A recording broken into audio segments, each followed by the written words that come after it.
Hi all, welcome. Cynthia here from NB Pretty Papers. Today I'm up on the Crafty Maven Getaway channel with a art party Friday. So I am doing an art journal layout here. At the beginning you would have saw the inspiration piece, and it has some really soft pastel colours in it, some soft pinks and blues and purples. That and the quote, which I can't quite remember what the quote said now, something about shine, I remember that bit, was what I drew from the inspiration piece. However, as you'll see as I go along that my colours seem to be a tad darker than what the inspiration piece was. I keep adding white to the paint to try to get it lighter and lighter and lighter, but it didn't happen. So, but that was the intent. So I guess that's the whole idea of inspiration pieces, isn't it? So here I've got a few colours, and I did show you what the colours were, and I can tell you what I used. I used the blues, the two blues. One was ultramarine and the other one was sapphire. The yellow that I'm using now is a yellow light, and the purpley colour that I used was amethyst, and the pink colour is just pretty pink, and then lots of white. So the idea here is I want to have a sort of a sunset, and my mind was like I don't know, an African sunset. I don't know why that would be any different, but I was visualizing out in the desert somewhere, not quite desert, but very a very dry country with the sunset going down. So I've just put my layers down here. Here I've gone back trying to make them a little bit lighter, and I like the gradual look of how that's worked out. So I dried that off, and now I pull out some stencils and some inks and gelatos. My idea here is just to put soft colours, same colours on top of each other. So here I'm doing blues on top of blues. Both my inks weren't really dark enough, so I pull out the blue gelato and I use that, which is enough contrast on the back that you can see it, but not too much that it overtakes the page. So I'm just going for some tone on tone here.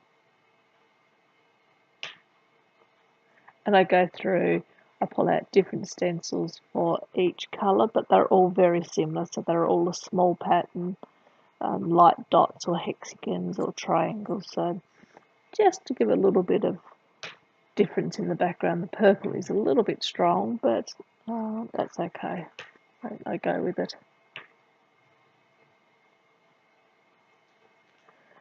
So as I said earlier, my idea here was a sunset, and I'm going to put a silhouette on it.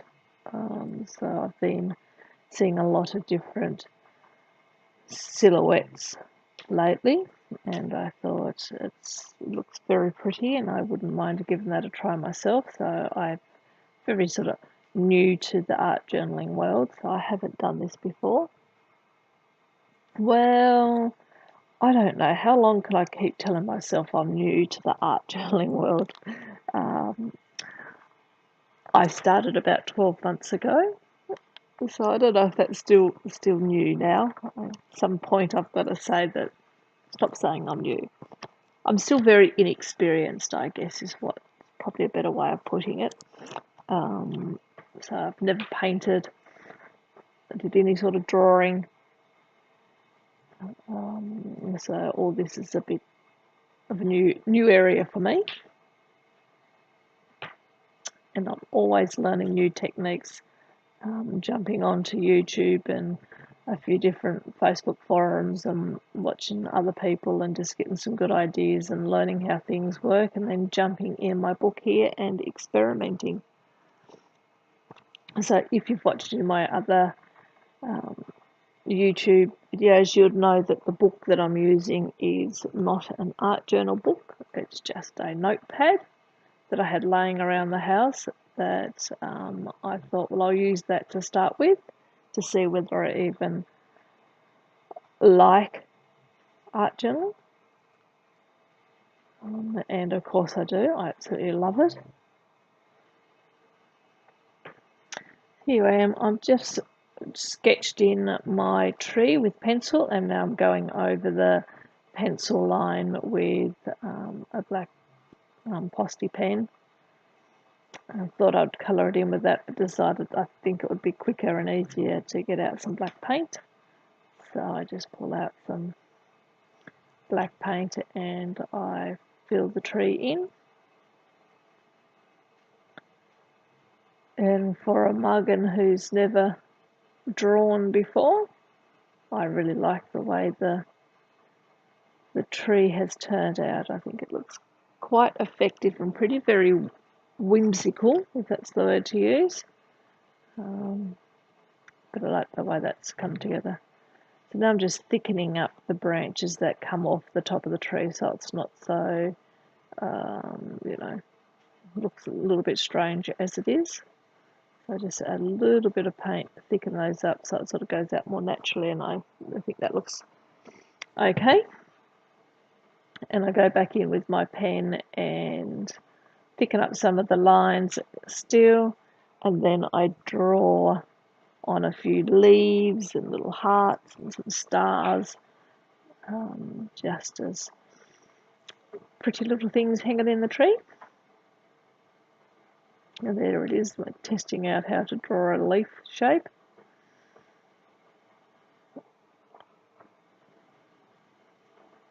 It's come together quite nicely. This is about it. This is the vision I had before I started. I knew I just wanted to have that sunset in the background and a tree, but as I'm doing it, I've remembered that I have this die. So I pulled it out.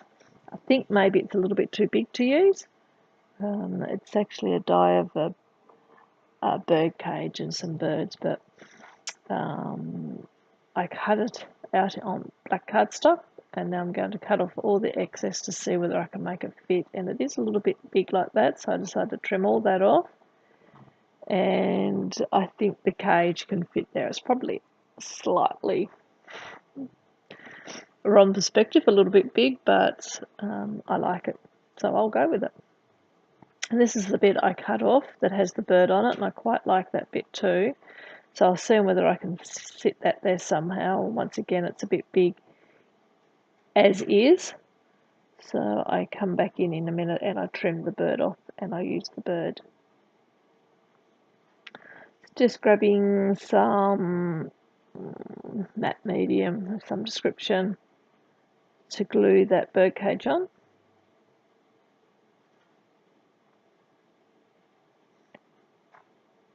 And this is where I cut that little birdie off and I sit him on top there. And then I have that other piece that's left, and I really like the look of that. It's got pretty little curly whirly bits on it, and so I've put that over there, and I think that really balances up that tree nicely.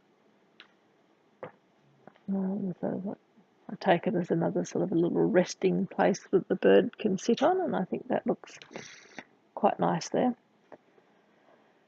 Going through my dies, and I was looking for, I thought I had a die of a tiny butterfly or a bird or something, and I didn't have one that was small enough, so I went through the stamp set and I found this little stamp here, and I'm just going to stamp tiny little black butterflies fluttering through the trees as well.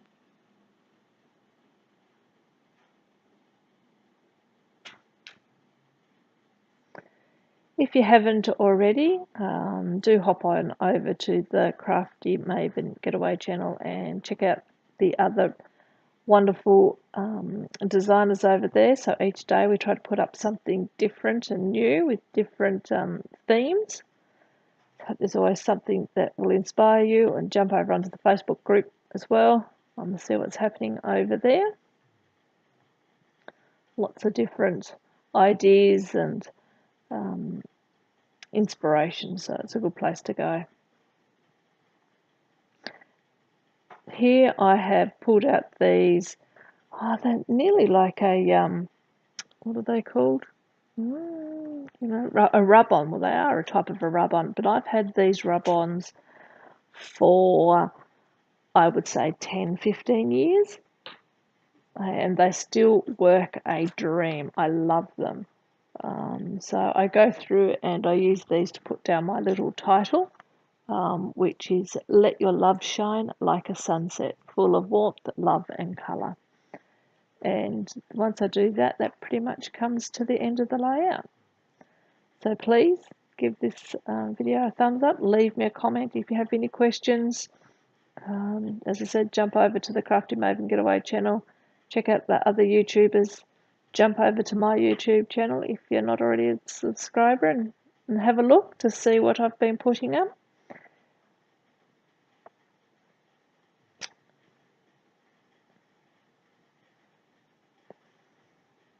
That's pretty much it.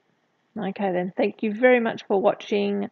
Have a wonderful day, and I shall catch you next time. Bye.